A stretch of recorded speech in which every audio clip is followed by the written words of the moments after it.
Instead of asking you how far does your political activism influence your writing, I will ask you the actual opposite. How does your writing affect your political activism? Yeah, that's a very good question.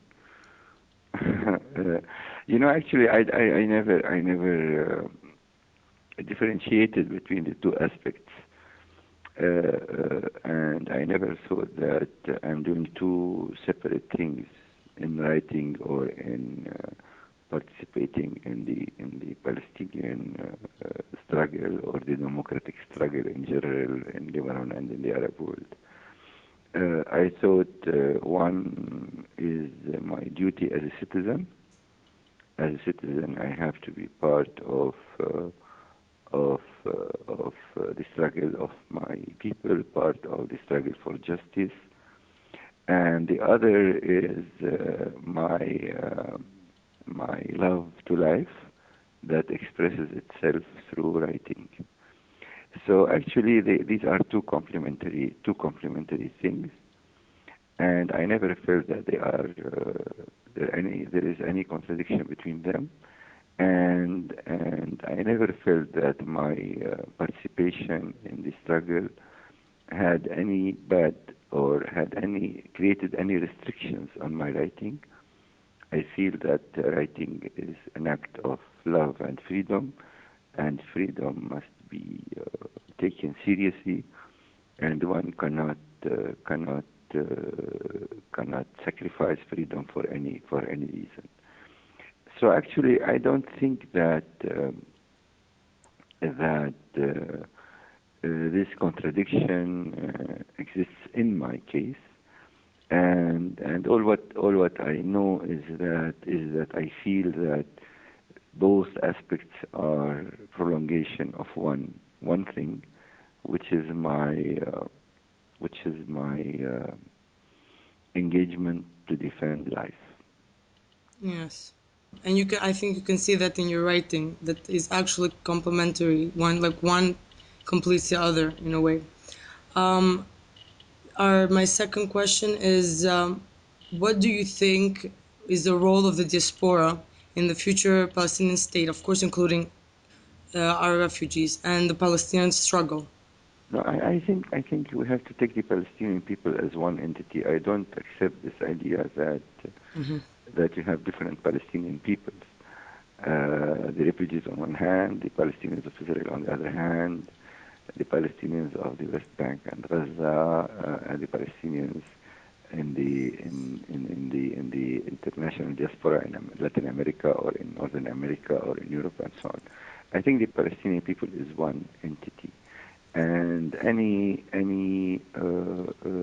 possible solution of the problem must be part of the struggle of all these different aspects of the Palestinian entity.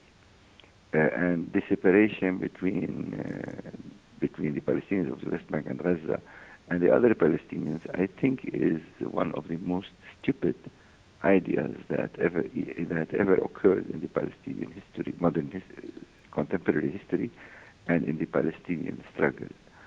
The right of the refugees is part of the national right of the Palestinian people, and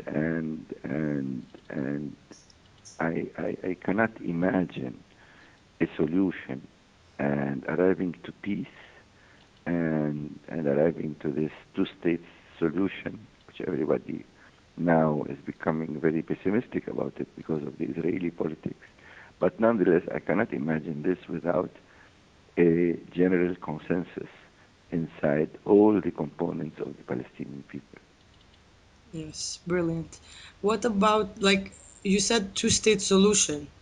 Do you support the two-state solution or a what-state solution? And how do you think that would be possible in terms of people, like I with a think I human think experience? both are impossible. Yes, you're done. Unfortunately, both are impossible. Of course, rationally speaking, one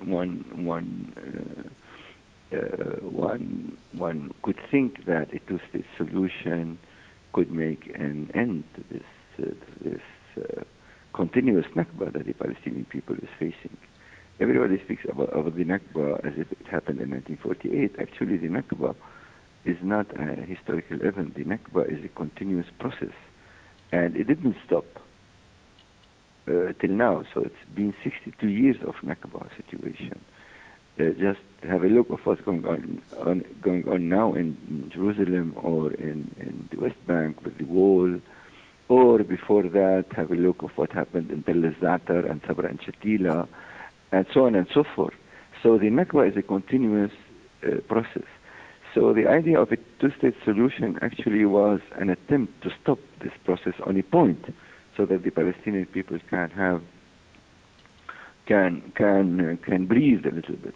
But unfortunately, the two-state solution is impossible because the Israelis refused it, and the Israeli strategy is to continue the Nakba, and there is no real signs of alerting this process.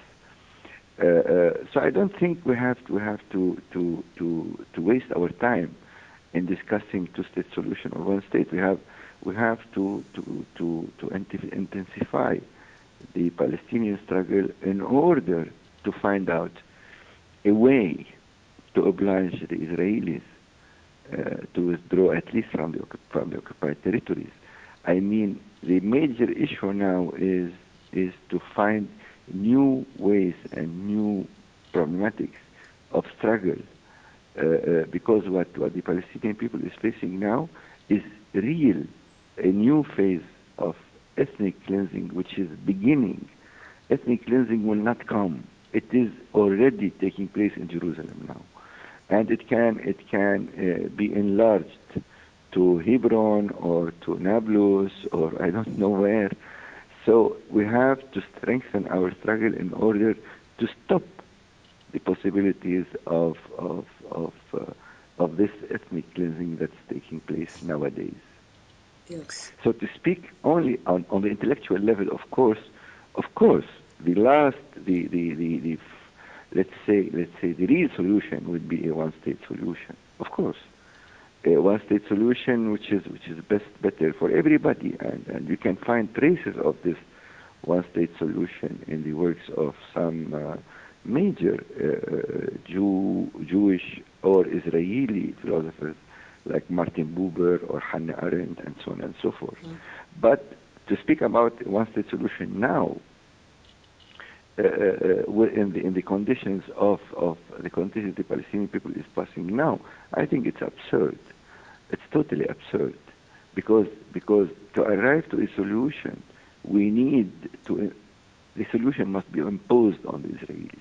The Israelis feel now that they are very powerful, which is the case, that there is no Arab, that the Arab world is totally dead, which is the case, to oblige them to do what is needed for any solution. So they are like a mad human being who is destroying whatever he finds in his way because nobody is stopping him. So what we need now is to build the possibilities to stop the Israeli madness.